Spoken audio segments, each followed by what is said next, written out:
నమస్తే అండి అందరికి. శత్రుభయ నివారణ. ఈ శత్రుభయ నివారణ దేనికి, ఎందుకు అనే దాని గురించి మాట్లాడుకుందాం. మనకు గిట్టని వారు, మనంటే పడని వారు మన కోసం ఎన్నో ప్రయత్నాలు చేస్తుంటారు, ఎన్నో చెడు ప్రయోగాలు చేస్తుంటారు. కాబట్టి వాళ్ళని తిరిగి అంతం చేయడం కోసం, అలాగే శాశ్వతంగా మంచాన పడి ఉండడం కోసం ఈ యొక్క మహాకాళి యంత్రాన్ని స్మరిస్తే ఎంతటి వారైనా సరే మంచాన పడక తప్పదు, వాడు మరణానికి తప్పదు.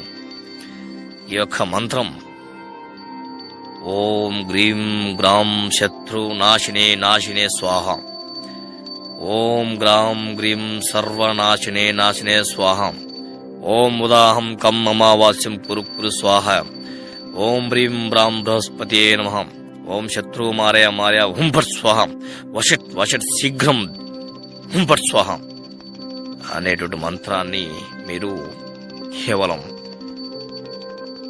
ఆదివారం నాడు గాని, గురువారం నాడు గాని, మంగళవారం నాడు గాని ఈ యొక్క మంత్ర సిద్ధి జపించినట్లయితే, కేవలం 108 సార్లు జపించినట్లయితే వాళ్ళు ఎంతటి వారైనా సరే